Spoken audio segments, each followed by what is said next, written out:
రేపు ఉదయం అదేదో చెప్తారు కదా, స్వస్తి స్త్రీ చాంద్రమాన, అది ఇది నాకు అవన్నీ తెలియదు. కానీ రేపు గురువారం ఉదయం 11:30కి దివ్యమైన ముహూర్తం ఉంది. ఆ ముహూర్తం ఎప్పటికైపోద్దో తెలియదు. కానీ ఒక పెద్ద మనిషి 12:30కి అయిపోద్దని పెట్టుకున్నాడు. మరి ఆయన ఏ లెక్కన అలా ఫిక్స్ అయిపోయాడు. ఆ ముహూర్తం 11:30కి ఏదో అంటారు కదా, శుభముహూర్తం, శుభలగ్నం, అభిజిత్ లగ్నం, గుళిక, ఆళిక, సంథింగ్ నాకు తెలియదండి. తెలియని దాని గురించి ఎక్కువ మాట్లాడడం టూ మచ్. కానీ నాకు నక్షత్రాలు, గ్రహాలు ఏం తెలియదు. ముహూర్తాలు చూస్తారని తెలుసు.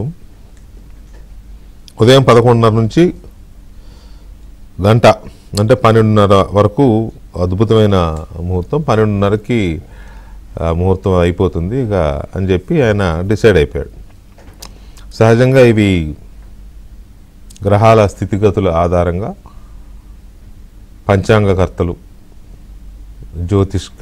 జ్యోతిష్య నిపుణులు అంచనా వేసే ముహూర్తాలు ఇవి. ఎవడు పడితే ఆడు చెప్తే అవదు. అలాగే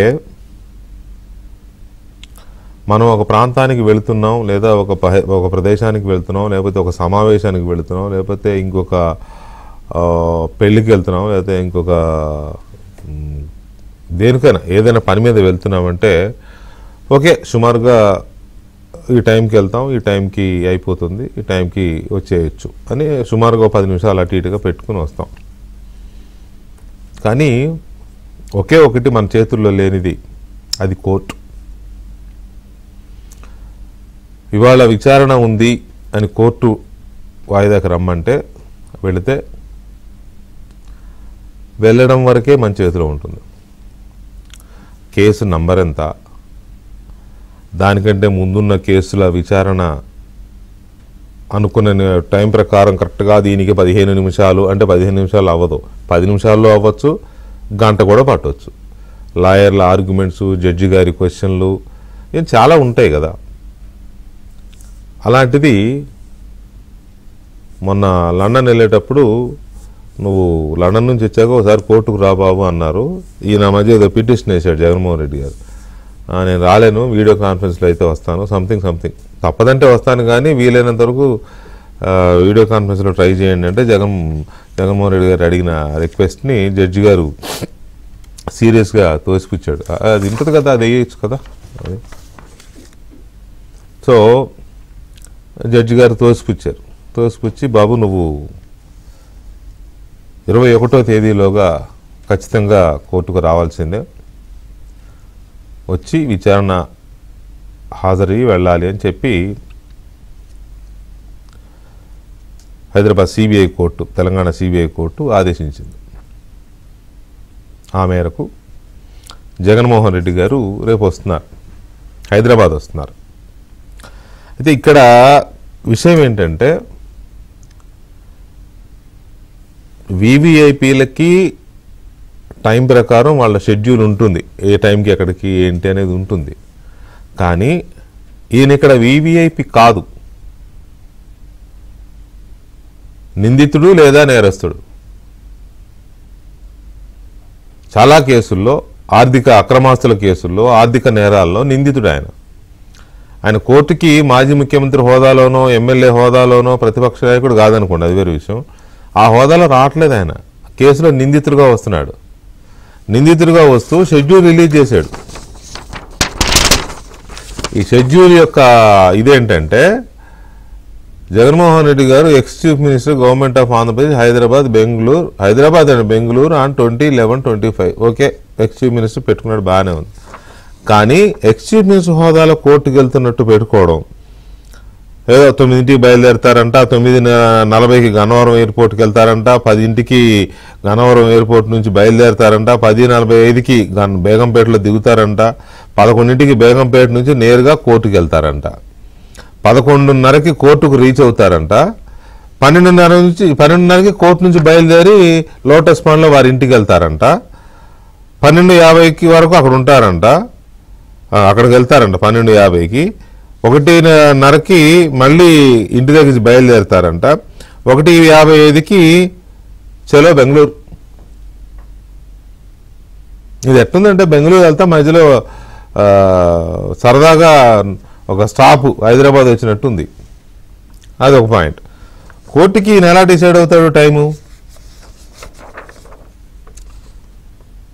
12 సంవత్సరాలుగా బెయిల్ మీద ఉన్న నిందితుడు, ఆయన ముఖ్యమంత్రి చేసి ఉండొచ్చు, లేకపోతే ఇంకోటి చేసి ఉండొచ్చు, ఐ డోంట్ కేర్. 12 సంవత్సరాలుగా బెయిల్ మీద ఉన్న, 16 నెలలు జైల్లో ఉండి బెయిల్ మీద బయటకు వచ్చి 12 సంవత్సరాలుగా బెయిల్ మీద ఉంటూ 6 సంవత్సరాలుగా సుమారు 6 సంవత్సరాలుగా కోర్టు వాయిదాలకు హాజరవ్వకుండా కుంటి సాకులు చూపిస్తూ నేను ముఖ్యమంత్రిని, నాకు ఆ హోదా ఉంది, నాకు ఈ హోదా ఉంది, నేను ఈ హోదాలో కోర్టుకు వస్తే భూగోళం బద్దలైపోద్ది అని ఏవేవో చెప్పి మొన్న కూడా ఇవాళ రేపు వెళ్ళబోయేదాన్ని తప్పించుకోవడానికి వేసిన పిటిషన్లో కూడా అలాగే పెట్టాడు. నేను వస్తే తెలంగాణ పోలీసులు చాలా ఇబ్బంది పడాలి. ఏంటో మరి ఏం ఊహించుకుంటారో తెలియదు, కానీ ఉండొచ్చు, ఫాలోయింగ్ ఉండొచ్చు. మాజీ ముఖ్యమంత్రి కాబట్టి, పార్టీ అధ్యక్షుడు కాబట్టి ఉంటుంది, ఫాలోయింగ్ లేదని ఎవరంటారు. కానీ అంత మాత్రాన అదంతా ఉంది కానీ కోర్టుకు రాను అని అంటే ఐసా నహీ చల్తా భారత్ మే. చట్టం ముందు అలా ఉంటుందా? 6 ఏళ్ళ తర్వాత విచారణకు వస్తూ కోర్టు వాయిదాకి అటెండ్ అవుతూ ముహూర్తం పెట్టుకున్నాడు. 11:30 నుంచి 12. మరి 12:30 తర్వాత ఒకవేళ రాలేదనుకో, హియరింగ్ లేట్ అవుతుందని నాకు వెళ్ళిపోతారా ఏంటి? నా షెడ్యూల్, నా హెలికాప్టర్ అక్కడ ఆగిపోతుంది, నేను బెంగళూరు వెళ్ళిపోవాలి, కంపగౌడ ఎయిర్పోర్ట్లో బెంగళూరులో, లేకపోతే లోటస్ పాండ్లో నా కోసం వండిన ఆ ఫుడ్ చల్లగైపోద్ది.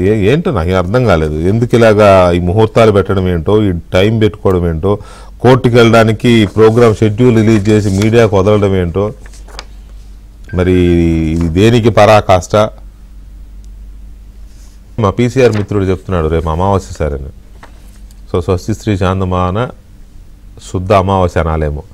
రైట్, ఎనీవే మనతో ఈ చర్చలో సీనియర్ జర్నలిస్టు, రాజకీయ విశ్లేషకులు సత్యమూర్తి ఉన్నారు. అలాగే high court advocate, senior advocate Venkatesh Siddhani గారు కూడా ఉన్నారు. తెలుగుదేశం పార్టీ జాతీయ అధికార ప్రతినిధి, స్వచ్ఛాంధ్ర కార్పొరేషన్ చైర్మన్ పట్టాభిరామ్ గారు కూడా ఉన్నారు. అయితే ఒక్కసారి చర్చలోకి వెళ్లే ముందు రేపు కోర్టు వాయిదా జగన్మోహన్ రెడ్డి హాజరవుతున్న నేపథ్యం, ఎన్నో కేసు నంబర్ అయిందా, ఎంతసేపు ఉండే అవకాశం ఉంది అనే దాని మీద ఒకసారి మా క్రైమ్ ఇన్ఛార్జ్ ప్రవీణ్ అప్డేట్స్ ఇస్తారు. ప్రవీణ్, ఏంటి రేపు జగన్మోహన్ రెడ్డి గారు వస్తున్నారు కదా చాలా కాలం తర్వాత, ఎలా ఉంది మూడ్ ఆఫ్ ది ఏమో దాని ఎలా ఉంది? ఎస్ సార్, రేపు అంటే 11:30 రేపు జగన్మోహన్ రెడ్డి కోర్టుకు హాజరవుతారంటూ కూడా అతను షెడ్యూల్ చూస్తే మనకు అర్థమవుతుంది. మరి అయితే రేపు దాదాపు 8 కేసులు లిస్ట్ అయి ఉన్నాయి. ఎందుకంటే రోజువారీ విచారణ కొనసాగుతుంది సిబిఐ కోర్టులో జగన్మోహన్ రెడ్డి కేసులు. ముఖ్యంగా 2013 నుంచి ఇప్పటి వరకు మనం గమనించినట్లయితే దాదాపు 130కి పైగా డిశ్చార్జ్ పిటిషన్లు వేశారు. ఆ డిశ్చార్జ్ పిటిషన్లే ఇంకా విచారణ కొనసాగుతుంది, వాదనలు కొనసాగుతున్నాయి. డిశ్చార్జ్ పిటిషన్ల పైన నిర్ణయం తీసుకున్న తర్వాతే మెయిన్ కేసు ట్రయల్ కొనసాగుతుంది. కానీ ప్రతిసారి కూడా మెయిన్ కేసు ట్రయల్కి వెళ్లకుండా వీళ్ళు ఉద్దేశపూర్వకంగా ఈ డిశ్చార్జ్ పిటిషన్లతోటే 2013 నుండి ఇప్పటి వరకు కూడా కాలయాపన చేస్తూ వస్తున్నటువంటి పరిస్థితి అయితే కనపడుతుంది. ఇక జగన్మోహన్ రెడ్డి వ్యవహారం మనం ఒకసారి గమనించినట్లయితే అతను సీఎంగా బాధ్యతలు స్వీకరించిన తర్వాత 2020 జనవరి 10న ఆయన వ్యక్తిగతంగా విచారణకు హాజరయ్యాడు సిబిఐ కోర్టు ముందు. ఎందుకంటే సీఎం అయిన తర్వాత ఒక్కసారి మాత్రమే హాజరయ్యాడు. అప్పటి నుండి ఇప్పటి వరకు దాదాపు 6 సంవత్సరాలుగా వ్యక్తిగత విచారణకు హాజరు కాకుండా తను కేవలం అతని తరపున ఉన్నటువంటి న్యాయవాది మాత్రమే విచారణకు హాజరవుతున్నటువంటి సందర్భం కూడా స్పష్టంగా కనపడుతుంది. 6 సంవత్సరాల తర్వాత మొట్టమొదటిసారిగా రేపు వ్యక్తిగతంగా విచారణకు హాజరు కాబోతున్నాడు. అయితే రేపు జరగబోయేటువంటి విచారణలో ఏంటంటే తను ఈ గతంలో అంటే మనం చూసాం 2009 ఎన్నికల తర్వాత 2010 సీఎంగా ఉన్న సమయంలో తెలంగాణ హైకోర్టులో ఒక పిటిషన్ దాఖలు చేశాడు. తాను సీఎంగా ఉన్నాను కాబట్టే రోజు అంటే ప్రతి వారము విచారణకు హాజరు కావాలి అంటే చాలా ఖర్చుతో కూడుకున్నటువంటి అంశం. మరోవైపు లా అండ్ ఆర్డర్కి ఇబ్బంది అయ్యేటువంటి అంశం. మరోవైపు ఏపీలో ప్రభుత్వ పథకాలు కావచ్చు, ప్రజల్లోకి తీసుకెళ్లాల్సినటువంటి కార్యక్రమాలు చాలా ఉంటాయి కాబట్టి తాను వ్యక్తిగతంగా విచారానికి హాజరు కాలేను, తన తరపున న్యాయవాది విచారానికి హాజరవుతారు, తనకు వెసులుబాటు ఇవ్వండి అంటూ కూడా గతంలో తెలంగాణ హైకోర్టులో ఒక పిటిషన్ దాఖలు చేయడంతో దానిపైన వాదనలు విన్నటువంటి న్యాయస్థానం అడ్వకేట్ను వ్యక్తిగతంగా విచారానికి హాజరయ్యేందుకు అనుమతి ఇచ్చింది. కానీ గత 17 నెలలుగా కేవలం ఒక పులివిందల శాసనసభ్యుడిగానే కొనసాగుతున్నటువంటి నేపథ్యంలో ఇప్పటికీ కూడా తను వ్యక్తిగతంగా విచారానికి హాజరు కాలేదు.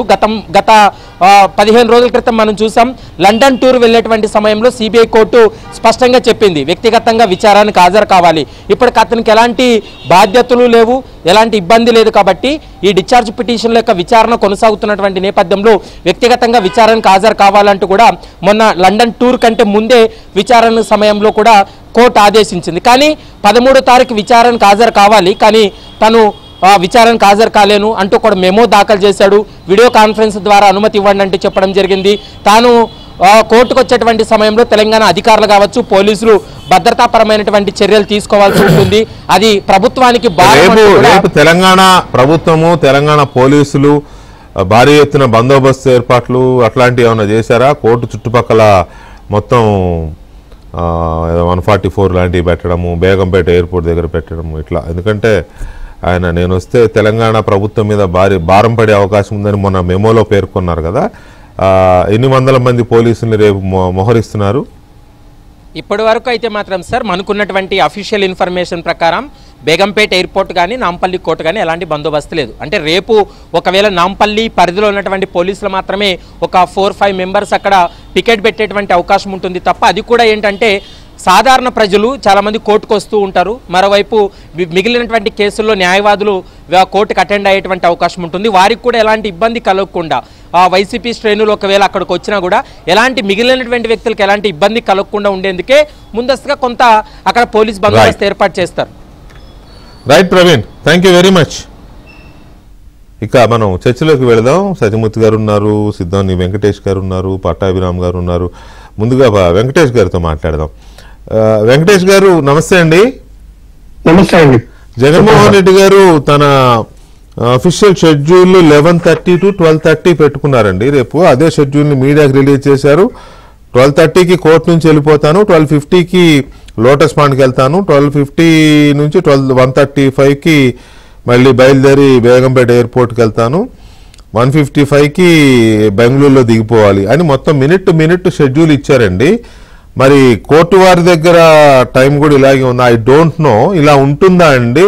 సిద్ధాంతి వెంకటేష్ గారు గంట 11:30 to 12:30 కేటాయించారండి. ఆయన ఎవరండి షెడ్యూల్ ఇవ్వడానికి? నాకు తెలియదు కదండి, ఆయన ఇచ్చిన షెడ్యూల్ అండి. ఆయన ఎవరండి అంటే అదే అండి. మరి ఆయనకి మరి ఏం చెప్పు ఏ రకంగా ఇస్తున్నారో మనకు అర్థం. కానీ ఆఫ్టర్ ఆల్ ఆయన కోర్టు ముందు ఒక మామూలు ముద్దాయి. రోజుకి అక్కడ 3,000-4,000 మంది ముద్దాయిలు వస్తే అంతే ముద్దాయి ఆయన. ఇంకా ఈయనకి స్పెషాలిటీ ఏంటంటే మిగతా వాళ్ళంతా ఇండివిజువల్ అఫెన్సులు చేస్తుంటారు. ఓ హత్య, దొంగతనం, అది ఈ దేశాన్ని మొత్తాన్ని ముంచిన ముద్దాయి. అంత మించి ఆయన ఏ రకంగా ఎక్కువ కాదు. ఇంకా 10:30కి కోర్టు స్టార్ట్ అవుద్ది. ఈయన కేసు ఓల్డెస్ట్ కేసు కాబట్టి ముందే పిలుస్తారు. ఆ టైంకి ఆయన అక్కడ ఉండాలి. ఆయన ఆ టైంకి లేట్ అయితే వాళ్ళ అడ్వకేట్ టైము అయ్యా వస్తున్నాడు దారిలో పక్కన పెట్టండి అని అడుగుతారు. మళ్ళీ పిలిచేసరికి ఉండాలి. ఆ కేసు విచారణ సాయంకాలం 5 గంటలకైతే 5 గంటల దాకా ఆయన ఉండాలి. ఆయన షెడ్యూల్ మనం మాట్లాడుకో, ఆయన షెడ్యూల్ ఆయన జోబులోనే పెట్టుకోవాలి కానీ కోర్టుకి ఏ రకంగా పనికిరాదు. ఇప్పుడు ఆయన కేసు కంటే ముందు కొన్ని కేసులు ఉంటాయి కదా, అవి లేట్ అయినాయి అనుకోండి విచారించడం, అప్పుడు పరిస్థితి ఏంటండి? అంతేనండి. ఎవరైనా సరే ముందైనా ఆఖరైనా కోర్టు 10:30కి వచ్చిన ముద్దాయి 5 గంటల దాకా ఉండాలి రూలు. అంటే నేను అంటే ఈ ప్రశ్న అడగొచ్చో లేదో అంటే తెలియదు కానండి వెంకటేష్ గారు. చెప్పండి సార్, చెప్పండి సార్. అంటే మరి విత్ డ్యూ రెస్పెక్ట్స్ అండి, నాకు తెలియదండి. ఇప్పుడు ఈ కాపీ కోర్టు వారికి కూడా పంపించుంటాడంటారా జగన్మోహన్ రెడ్డి గారు? పిఏనో కోర్టు ఇలాంటి కాపీలు యాక్సెప్ట్ చేయదండి. పిటిషన్లు మెమోలు చేస్తుంది కానీ ఎవరో ప్రైవేట్ కాగితాన్ని కోర్టు యాక్సెప్ట్ చేయదు. కోర్టు పట్టించుకోడు కూడా. నాకు తెలిసి బెంచ్ క్లర్క్ కూడా తీసుకోండి. ఇప్పుడు ఈ విషయం తెలిసింది అనుకోండి, కోర్టు వారికి ఇట్లా నిందితుడుగా కోర్టుకు హాజరవుతున్న ఒక వ్యక్తి షెడ్యూల్ రిలీజ్ చేసుకున్నాడు, 11:30 to 12:30 వరకు కోర్టులో ఉంటానని, 12:30 తర్వాత వెళ్ళిపోతానని ఒక షెడ్యూల్ రిలీజ్ చేశాను, కోర్టు వారికి తెలిసింది అనుకోండి, తెలుస్తుంది కదా ఏదో రూపంలో పత్రికల ద్వారానో ఇట్లాంటి వాడి ఎలాగో తెలుస్తుంది. కోర్టు దగ్గర ఇట్లాంటివి చెప్పినా కొంచెం స్ట్రిక్ట్ జడ్జో లేకపోతే అటు ఇటు కాని జడ్జి అయితే నువ్వు నాకు చెప్పేది అన్న టైప్ లో ప్రవర్తిస్తారు. లేదంటే కొంచెం ఒబ్బలైజింగ్ గా పోన్లే ఏదో చెప్పుకుంటున్నాడు కదా, సెల్ఫ్ డబ్బా వేసుకుంటున్నాడు, ఆయన ఏదో బిజీ ఉన్నాడు అని కొంచెం టైం ఇస్తారు అంతే తప్ప ఈయన చెప్పిన మాట కోర్టు పట్టించుకోవాల్సిన పని లేదు, అవసరం లేదు. ఈయన కోర్టు ప్రకారం ఈయన నడుచుకోవాలి కానీ ఆఫ్టర్ ఆల్ అదే చెప్తున్నాను కదా sir, after all is an accused, white collar offence accused తప్ప ఈయనకేమీ అక్కడ ఎగ్జామ్షన్స్ ఉండవు, ఏముండవు. వాళ్ళ అడ్వకేట్ గారు రిప్రజెంట్ చేసి సార్ ఆయన వస్తున్నారు, ఆయన వచ్చేలోగా మేము రెడీ, మేము కేసు నడిపిస్తామంటే కోర్టు మే కన్సిడర్. బట్ కోర్టును ఇలాగా కోర్టుని డిక్టేట్ చేయడానికి ఈయనెవరు సార్? ఈయనెవరంటే జగన్ గారు, ఈయనెవరంటే జగన్మోహన్ రెడ్డి. అక్కడ మా బెంచ్ పైనుంచి జడ్జి గారు ఇది ఆయన నాకు చెప్పడానికి అంటారు, బికాజ్ ఈ గాట్ దట్ పవర్. అండి రేపు కోర్టులో ఈ కేసు విచారణ వచ్చినప్పుడు నాలుగు ప్రాబబిలిటీ ఉంటాం సార్, ఉండండి. అంతేగాని ఈయన చెప్పినట్టు ఈయన షెడ్యూల్ ఈయన టైం 10:30 కల్లా అక్కడ ఉండాలండి. ఈయన బయలుదేరేదే 11:30కు వస్తానంటే ఈలో కరెక్ట్ అయిన జడ్జి గారు ఏం లేకపోతే పిలిచినప్పుడు ఈయన లేకపోతే కొంచెం స్ట్రిక్ట్ జడ్జెస్ అయితే ఇమీడియట్ గా వారెంట్ ఇస్తారు.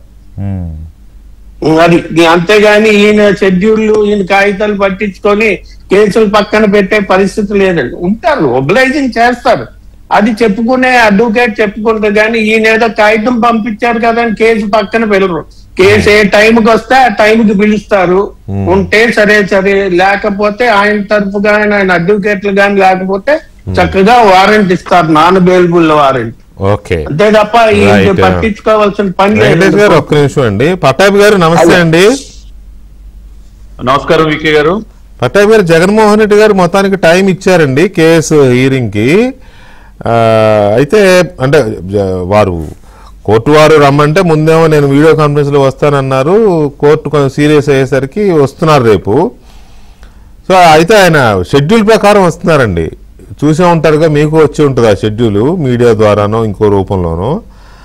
సో ఇలాంటివి ఏమైనా ఉంటాయండి జ్యుడిషియరీలో? నాకు తెలీదు, అంటే నేను జైల్లో ఉన్నాను 7 రోజులు 8 రోజులు, చాలాసార్లు 3 ఏళ్ళు కోర్టుకు అటెండ్. నేను ఎప్పుడు అంటే మనం టైం ఇచ్చేంత షెడ్యూల్ ఇచ్చేంత గొప్పలం కాకపోయినా గంటలు కోర్టులో నిల్చోవాల్సిందే కేసులు మన నంబర్ వచ్చేంత వరకు. ఆ పిలుస్తాడు కదా, దఫేదారు వచ్చి పిలుస్తాడు, వెంకటకృష్ణ 3 సార్లు పిలిస్తే అలా లోపలికి, అంతే కదా. జగన్మోహన్ రెడ్డి పిలవాలా, దఫేదార్ గారు వచ్చి పిలిస్తే అప్పుడు ఈయన వెళ్ళాలి లోపలికి. అంతేగాని నేను ఎయిర్పోర్ట్లో దిగాని వెళ్ళాలంటే కుదురుతుందా పట్టాభి గారు? సార్ ఇప్పుడు మీకు కొంత అనుభవం ఉంది, నాకు కూడా చాలా అనుభవం ఉంది ఈ కోర్టు కేసులు వాయిదాలకు అటెండ్ అవటం. అంటే గత 2019 ముందు లేదండి, కానీ సైకో పుణ్యం అని చెప్పి దాదాపు 20 కేసులు పెట్టించుకుని కోర్టు వాయిదాలు. ఈ అనుభవాన్ని మనకి సంపాదించి పెట్టినందుక అంతే కదా, కొన్ని అనుభవాలు. అదే ఇప్పుడు ఆ అనుభవంతోనే ఇప్పుడు మాట్లాడగలుగుతున్నాను కదా నేను. అదే కదా. You're right. సో ఈ 1924 ఆ తర్వాత ఇప్పటికీ తిరుగుతున్నాం, ఇంకా కూడా అవలా చాలా కేసులు ఇంకా పెండింగ్ లో ఉన్నాయి. కోర్టు వాయిదా ఉంది అంటే వికే గారు ఆ రోజు మొత్తం పోయినట్టేనండి. Full day you cannot work. ఎందుకంటే మన ఎప్పుడు పిలుస్తారో తెలియదండి. కోర్టు జడ్జి గారు బెంచ్ మీదకి వచ్చే సమయానికి మనం వెళ్ళి అక్కడ ఉండాలి, హాజరవ్వాలి. ఒకవేళ మనం ఏమన్నా లేట్గా వెళ్తే గబాలన మన కేసు నెంబర్ వచ్చేసి మనం లేవనుకున్నప్పుడు మళ్ళీ ఎప్పుడో సాయంత్రానికి వేసేస్తారు. అందుకని టైంకి వెళ్ళి నుంచోవాలి అక్కడ. ఒక్కొక్కసారి వెళ్ళిన తర్వాత మన ముందు నెంబర్ అయినటువంటి కేసులు కొంత డిలే అవుతూ ఉంటాయి. ఆ లాయర్ గారు చెప్తారు, వచ్చండి 12 ఆ ప్రాంతంలో రావచ్చు, కానీ చెప్పలేనని చెప్తాడు ఆయన. ఆ 12 అనేది ఒక్కోసారి లంచ్ బ్రేక్ అవుద్ది, సాయంత్రం 3 అవుద్ది, 4 అవుద్ది. వీ హ్యావ్ టు వెయిట్, అలాగే కూర్చోవాలి కోర్టులో. కాబట్టి ఈయన నేను 11:30కు వస్తా, 12:30కి డిపార్చర్ అంట. ఈయన షెడ్యూల్ విడుదల చేస్తాడు. ఏమనుకుంటున్నాడండి ఈయన అసలు కోర్టు అంటే ఈయన టైం ఇస్తాడా జడ్జి గారికి? నేను 11:30కి వస్తా, మీరు రెడీగా ఉండండి, నన్ను 1 గంటలో పంపించేయండి. ఏది 6 సంవత్సరాల తర్వాత కోర్టుకి అటెండ్ అవుతూ 6 సంవత్సరాల పాటు కుంటి సాకులు చెప్పి సిఆర్పిసి సెక్షన్ 317 మిస్యూజ్ చేయటం, లేదంటే ఒక 130 డిశ్చార్జ్ పిటిషన్లు వేయటం, ఏదో ఒక రకంగా 6 సంవత్సరాల నుంచి తప్పించుకుని తిరుగుతా ఉన్నాడు. ఏది సెప్టెంబర్ 2013లో బెయిల్ పైన బయటికి వచ్చినటువంటి వ్యక్తి 12 సంవత్సరాలుగా బెయిల్ పైన ఉంటూ 6 సంవత్సరాలుగా కోర్టుకు రాకుండా కుంటి సాకులు చెప్తే ఎగ్గొట్టి తిరుగుతూ ఈయన ఇవాళ గంట టైం ఇస్తాడా? ఇవాళ హేమాహేమీలు సార్, పెద్ద పెద్ద వాళ్ళు. ఇప్పుడు నాతో పాటు చాలా మంది ఇప్పుడు ఉన్నటువంటి ఎక్స్ మినిస్టర్స్, ఒకసారి సిట్టింగ్ ఎంపీస్, ఎమ్మెల్యేస్ వచ్చి ఆ కోర్టులో వెయిట్ చేస్తా ఉంటారు. పెద్ద పెద్ద పదవుల్లో ఉన్నటువంటి వ్యక్తులు కూడా వచ్చి అలా కూర్చుంటారు వాళ్ళు అక్కడ. ఎంత పెద్ద మంత్రి వచ్చినా సరే జడ్జి గారు పిలిచే వరకు మనం వెయిట్ చేయాల్సిందే. ఏదో మంత్రి గారు వచ్చారు, లేదంటే ఆయన వచ్చారు, ఈయన వచ్చారని ఏమి స్పెషల్ ట్రీట్మెంట్ ఏమి ఉండదు సార్ కోర్టులో. మన పేరు పిలిచే వరకు వెయిట్ చేయాలి. పిలిచిన తర్వాత వెళ్ళి జడ్జి గారి ముందు నుంచోవాలి చేతులు కట్టుకుని. ఇవాళ ఈయన ఏదో పెద్ద తోపని, ఈయనకేదో రెడ్ కార్పెట్ వేసి టైంకి పాపం ఆ అయ్యగారు టూర్ ప్రోగ్రామ్ రిలీజ్ చేశారు, మనం టైంకి రెడీగా ఉండాలని చెప్పి జడ్జి గారు ఏమి స్పెషల్ అరేంజ్మెంట్స్ ఏం చేయరు అక్కడ. నాకు అర్థం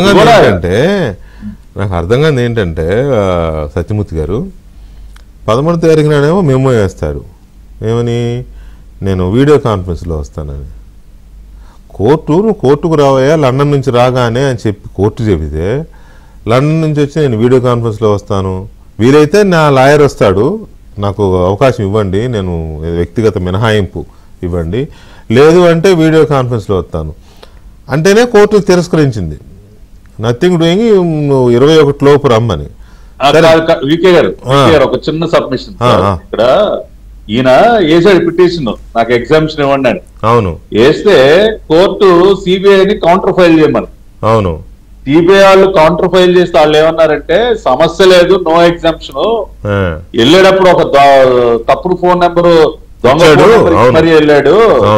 అసలు ఇతనికి ఎగ్జామ్షన్ కాదు, అసలు బెయిల్ ఎందుకు రద్దు చేయకూడదు, ఈ రకంగా కోర్టు మిస్లీడ్ చేయడానికి చేసే ప్రయత్నం చేసినందుకు అసలు బెయిల్ ఎందుకు రద్దు చేయకూడదు అని చెప్పి కౌంటర్ ఫైల్ చేసేసరికి కంగారు పడిపోయి నమస్కారం పెట్టి, అయ్యా బాబు నాకు ఎగ్జామ్షన్ వద్దు, ఏమొద్దు, నా ఎగ్జామ్షన్ పిటిషన్ నేను వెనక్కి తీసుకుంటున్నాను, నేను వచ్చేస్తా కోర్టుకి, నాకు 21వ తేదీ వరకు టైం ఉండని చెప్పి బతిమాలుకున్నారు ఆ రోజు. మళ్ళీ ఎక్కడ బెయిల్ క్యాన్సిల్ అయిపోతాం అని చెప్పి. అవును, సో ఆ రోజు అలా చేశారు. ఇప్పుడు 21 లోపు కోర్టు రమ్మంటే మరి బెంగళూరులో అర్జెంట్ పని ఉన్నట్టుంది, అందుకని రేపు వస్తున్నాడు. ఓకే, బాగానే ఉంది, అంతవరకు బాగానే ఉంది. ఈ షీట్ ఏంటండి, మీరు దాదాపు మీరు చాలా సంవత్సరాలు జర్నలిస్ట్గా పనిచేశారు, ఎన్నో కేసులు డీల్ చేశారు. ఈ టైం షెడ్యూల్ కోర్టుకి వెళ్ళడానికి 11:30 to 12:30 గంట మాత్రమే ఉంటానని కదా దీని అర్థం, అంతే కదా? అంతే, నేను గంట మాత్రమే కోర్టులో ఉంటాను, తర్వాత లోటస్ పండు మా ఇంటికి వెళ్ళి అక్కడ భోజనం చేసి, వాళ్ళ అమ్మగారు కూడా ఉన్నట్టున్నారు కానీ కలుస్తాడో లేదో తెలియదు, చెల్లి గారు కూడా ఉంటారు, కలుస్తాడో లేదో తెలియదు, తల్లిని చెల్లిని కలిసి వెళ్తాడా, కలిసే అవకాశం లేదులే, అక్కడ భోజనం చేసుకుని బెంగళూరు వెళ్ళిపోతాడు. ఇది ఒక ఏమనాలి దీన్ని? నేను అంటే మీరు అన్నట్టుగానే నేను చాలా సంవత్సరాలు హైదరాబాద్లోనే క్రైమ్ రిపోర్టర్గా చేశాను. క్రైమ్ కూడా చేశారు? అవును, క్రైమ్ రిపోర్టర్ చేశాను, ప్లస్ కోర్టులు కవర్ చేసేవాడిని. నేను చాలా అప్పట్లో క్రైమ్ రిపోర్టింగ్ అంటే కోర్టులు కూడా పార్ట్ అండ్ పార్ట్, అంతే కదా.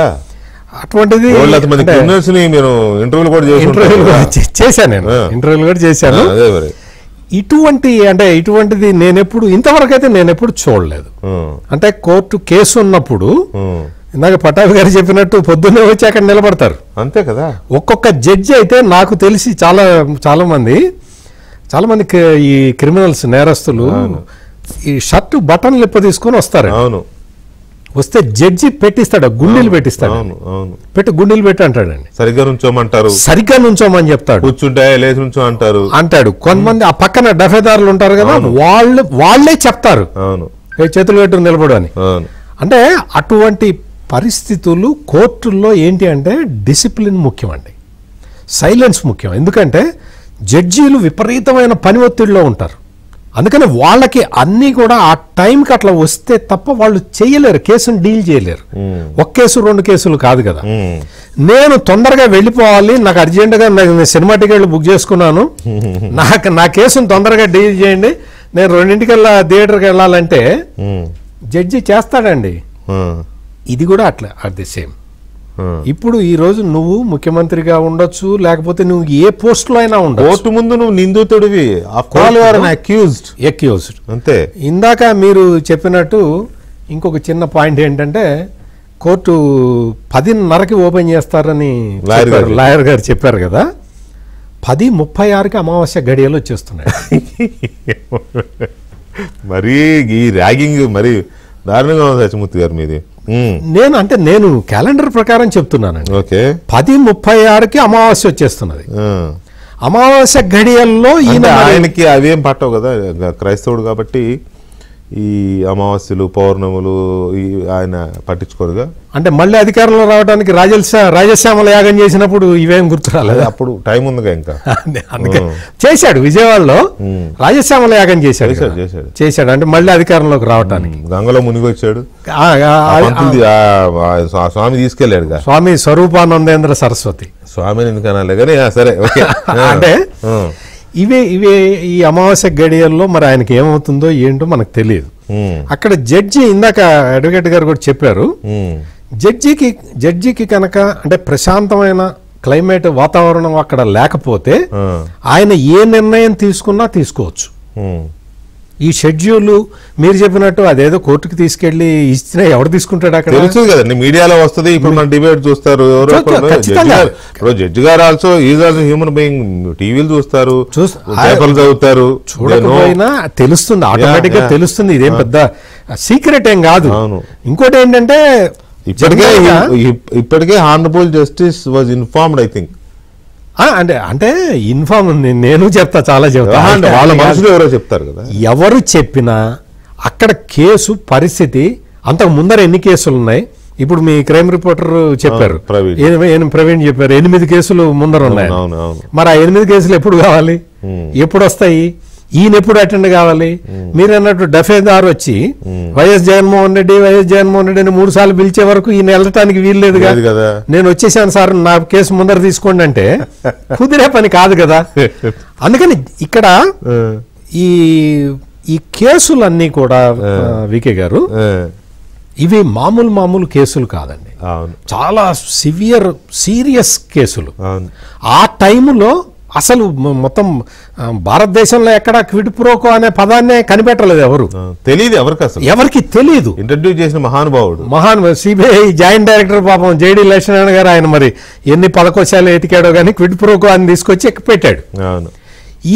ఇటువంటి సీరియస్ కేసులకి నేను బలానా టైంకి వస్తాను, నేను బలానా టైంకి రాను అని చెప్పటమే ఇది మీరు షెడ్యూల్ రిలీజ్ చేశాడని మనం ఊరికే నవ్వుతూ మాట్లాడుకుంటున్నాం, కానీ it is contempt of court కిందకు వస్తుందండి. నేను అంటే కొంచెం సీరియస్గా కనుక మనం ఈ మ్యాటర్ని పర్స్యూ చేస్తే it is clear case of contempt of court. ఎందుకు నేను ఇంత సీరియస్గా ఎందుకు చెప్తున్నానంటే, you cannot dictate terms to a court. నీకు కోర్టుకి నేను ఈ టైంకి వస్తాను, ఈ టైంకి వెళ్ళిపోతాను. ఇంకోటి కూడా ఉంది,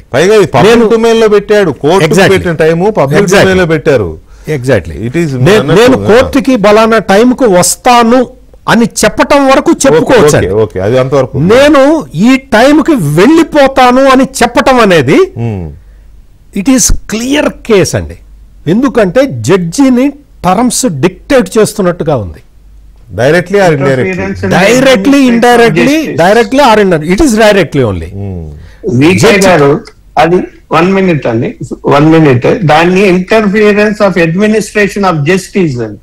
వెంకటేష్ గారు మీరు చెప్పిన దాన్ని కొద్దిగా లాయర్ గారు మీరు ఏదో చెప్తున్నారు, ఇలా చేయడము అనేది జడ్జి అడ్మినిస్ట్రేషన్ పవర్స్ ఏదో చెప్తున్నారండి. సీనియర్ జర్నలిస్ట్ గారు చెప్పినట్టు this amounts to contempt of court అండి. ఈ కోర్టు ఎలా నడిపించాలి, ఎవరిని ఏ టైంలో వినాలి అంతా కోర్టు జడ్జి గారిదేనండి. If somebody interferes in the administration of justice అంటే నేను ఈ గంటకు వస్తాను, ఈ గంటకు వెళ్ళిపోతాను అని ఈయన ఇంటర్ఫీర్ అవుతున్నాడు కోర్టు వర్క్ లో. అది that is actually contempt of court definition లోకి వచ్చేదండి. అది నిజంగా కోర్టు సీరియస్ గా తీసుకుంటే కోర్టు నోటీస్ ఇవ్వచ్చు దాని మీద. ఎట్లా ఇదే కదా ఆయన కోర్టు జడ్జి గారు ఇంట్రెస్ట్ ఎలాగ చెయ్యాలి, కోర్టు ఎలా నడిపించుకోవాలి, ఇదంతా ఆయన పరిధిలో ఉన్నది. దాన్ని మిమ్మల్ని ఇలా చెయ్యండి. ఇప్పుడు మీరు ఇక్కడ మా ఈ డిబేట్ లో మీరు జడ్జి అనుకోండి, నేను మధ్యలో వచ్చి వెంకటకృష్ణ గారు నన్ను వినండి, నా డిబేట్ చేయండి, నా ఆపిండి, ఆ తర్వాత అలా ఇంటర్ఫీర్ అవడం, ఐ మీన్ మీ దీంట్లోకి నేను రావడం. కోర్టు డెఫినేషన్ ఏంటంటే కంటెంప్ట్ ఆఫ్ కోర్ట్ డెఫినేషన్ లోని ఇఫ్ సంబడి ఇంటర్ఫియర్. మేమేం చేస్తామంటే ఇప్పుడు పట్టాభి గారు కానీ మీరు కానీ సత్యమూర్తి గారు కానీ ఎవరు నాకు కొద్దిగా పనుంది ముందు నేను మాట్లాడేసి వెళ్ళిపోతా అంటే మేము తీసుకుంటాం. ఎందుకంటే మా రెస్పెక్టబుల్ ప్యానలిస్టులు, మీరు అనలిస్టులు, ప్యానలిస్టులు, ఇంటలెక్చువల్స్ కింద చూస్తాం. బట్ కోర్టు ముందు వీళ్ళు నిందితులు. కోర్టు ముందు మీరు చెప్పిన దాంట్లో కూడా అది మేము ప్లీడింగ్ లెక్క అడుగుతాం, రిక్వెస్ట్ లెక్క అంతేగాని మేము పాంప్లెట్ ప్రింట్ చెయ్యం, మీకు సప్లై చెయ్యం, ఇట్లా చెయ్యను. అది అడిగే తీరు ఉంటుంది.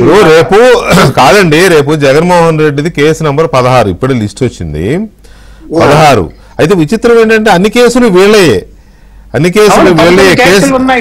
ఒకసారి వినండి వెంకటేష్ గారు. Case number 1 Ramky pharmacity limited versus state of AP. Case number 2 Ayodhya Ramireddy versus state of AP. Case number 3 Mopidevi Venkataramanarao versus the state through CBI. Case number 4 Nimmagadda Prakash versus state through CBI and ACB also. Case number 5 M Samuel, ఆయన IAS అనుకుంటా, retired IAS. Case number 6 messrs Hetero group of companies. Case number 7 messrs Trident life sciences limited. Case number 8 Bibu Prasad Acharya, BP Acharya versus the state through CBI and ACB. Case number 9 G Venkatram Reddy versus the state. Case number 10 Messrs Arbindo Group of Companies. Case number 11 Dr. Manmohan Singh versus state, represented by CBI, ACB, Hyderabad. Case number 12 VD Rajgopal versus state of Andhra Pradesh. Case number 13 Dharman Prasad Rao versus state. Case number 14 Messrs Silicon Buildings Private Limited versus Central Bureau of Investigation. Case number 15 Messrs Caramel Asia Holdings Private Limited versus Central Bureau of Investigation. Case number 16, here the man is YS Jagannamohan Reddy A1 in CC 9/2012 versus CBI. A1 ఈ మొత్తం 16 ఇప్పటి వరకు వచ్చిన వాళ్ళలో ఈయన A1. And case number 17 Vijayasai Reddy A2 in CC 9/2012 versus Central Bureau of Investigation. Case number 18 messrs Jagati publications limited A3. Case number 19 YS Jaganmohan Reddy A1 versus Central Bureau of Investigation. రెండు ఉన్నాయి, 16 and 19. 20 V Vijayasai Reddy. 21 Jagati publications. 22 Jaganmohan Reddy and 23 Vijayasai Reddy. 24 Jagati publications. 25 Manmohan Singh. 26 మళ్ళీ జగన్మోహన్ రెడ్డి. 27 విజయసాయి రెడ్డి. 28 ఏందండి ఇది, ఇన్ని మొత్తం ఇవే ఉన్నాయి కదా వెంకటేష్ గారు. ఈయన టైం ఇచ్చాడు మరి, ఆ కాల్ వరకే గంట పడుతుందండి. అదే మరి ఆ కాల్ వర్క్ జరిగినంతసేపు ఆయన ఉండాలి. ఆ తర్వాత జరిగే కేసులు ఏవో పక్కన పెడతారు, మళ్ళీ ఆ కేసులు పిలుస్తారు, అప్పుడు ఆయన ఉండాలి. సో ఆయన సాయంకాలం, నాకు తెలిసి సాయంకాలం 4 గంటలు 5 గంటల దాకా ఉండవలసి ఉంటుందండి రేపు కేసులు జరిగితే. అట్లీస్ట్ మినిమం 1 గంట దాకైనా ఉండాలి. అంటే రేపు లంచ్ తో పాటు డిన్నర్ కూడా ఇక్కడే అంటారా? మరి మధ్యాహ్నం రాత్రి ఆయన ఇంట్లోనే. ఇక్కడైతే 5 గంటలు 4 డిన్నర్ కంటే వికే గారు, లంచ్ డిన్నర్ కంటే ఆ మందులు ముఖ్యం అండి. టైం మందులు వేసుకోవాలి అయ్యగారు, ఆ మందులు మర్చిపోకూడదు మళ్ళీ. మీకు ఇంకొక ఇదేంటంటే వికే గారు, ఆ ముందర మీరు చదివినవన్నీ అంటే ఈయన కేసు వచ్చే వరకు ఉన్నవి డిశ్చార్జ్ పిటిషన్. సో డిశ్చార్జ్ పిటిషన్లకి వాళ్ళు వచ్చి ఆ అడ్వకేట్లు వచ్చి వాయిదాలు కోరటానికి కూడా ఒక కనీసం నాకు తెలిసి 2-3 గంటలు పడుతుంది కదా, ఈజీగా 2-3 గంటలు పడుతుంది. ఎందుకంటే ఆ పార్టీ ఈ పార్టీ రావాలి, మా డిశ్చార్జ్ పిటిషన్ చూడమనాలి, ఆ జడ్జి చూడటం మొదలు పెట్టాడు అనుకోండి, అది ఇటు ఏంటండి ఒక కేసే చాలా టైం పట్టేస్తుంది, చాలా టైం పడుతుంది. ఇప్పుడు వచ్చిన ఈ 35 కేసుల్లో అన్ని ప్రతి దాంట్లోనూ ఈయన ఉన్నాడు కదా, అన్నిట్లో ఉన్నారండి, అందులో డౌట్ ఏం లేదు. ఇప్పుడు గారు ఈ మొత్తం టోటల్ మనం ఈ కేసులు వీటికి సంబంధించి చూస్తే ఇట్ సీమ్స్ అంటే CBI court supreme court directive ని ఫాలో అవుతున్నట్టుగా నాకు కనిపిస్తున్నదండి. ఎందుకంటే సుప్రీంకోర్టు డైరెక్టివ్ ఈ డిశ్చార్జ్ పిటిషన్లని వెంటనే డీల్ చేయాలి అని ఒక డైరెక్షన్ ఇచ్చినట్టుగా నాకు గుర్తు. సబ్జెక్ట్ ఒకే రోజు ఉన్నాయి. అందుకని బహుశా ఐ థింక్ ఆ సుప్రీంకోర్టు డైరెక్షన్ ప్రకారం మొత్తం టేకప్ చేస్తూ ఉన్నట్టున్నారు సీరియస్ కేసులన్నీ కూడా. ఇక్కడే నా పాయింట్ ఏంటంటే ఇందులో వెంకటేష్ గారు, ఇప్పుడు ఈ రేపు వీళ్ళు అటెండ్ అవుతారు కదా, తర్వాత ట్రయల్ స్టార్ట్ అవుతుంది అంటే రెగ్యులర్ విచారణ స్టార్ట్ అవుతుందా ఇక వారం అటెండెన్స్? ఎప్పుడెప్పుడు కేసు ఉంటే అది వారం అవ్వచ్చు, మరుసటి రోజు అయ్యొచ్చు, ఎప్పుడు కేసు ఉంటే అప్పుడు అటెండ్ అవ్వాలండి. Unless there is an exemption అడిగితే కోర్టు గ్రాంట్ చేస్తే తప్ప, అదర్వైజ్ కంపల్సరీగా ముత్తాయిలు క్రిమినల్ కేసులు అటెండ్ అవ్వాలండి. అంటే సుప్రీంకోర్టు చెప్పిన దాని ప్రకారం ఆర్థిక నేరాలకు సంబంధించిన డైలీ బేసిస్ లో జరగాలి అని చెప్పి సుప్రీంకోర్టు ఆదేశించింది కదా, ఇప్పుడు రేపటి నుంచి అది ఏమైనా జరిగే అవకాశం ఉంటుందా? రేపటి నుంచే కాదు, ఇంత ముందు నుంచి కూడా రోజు జరుగుతాయి, రోజువారీ విచారణలు జరుగుతున్నాయి. కానీ కోర్టు ఎగ్జామ్షన్ ఇచ్చారు వీళ్ళు అపీరెన్స్ కి. ఇప్పుడు కోర్టు రమ్మన్నప్పుడు రావాలి అంతే. దానికి ఈ టైంకి వస్తా, ఈ టైంకి వెళ్తాను, అవేమి ఆయనకి అట్లాంటి ఎగ్జామ్షన్ ఏమి ఆయనకి ఇవ్వరండి. Okay, is only accused before the court.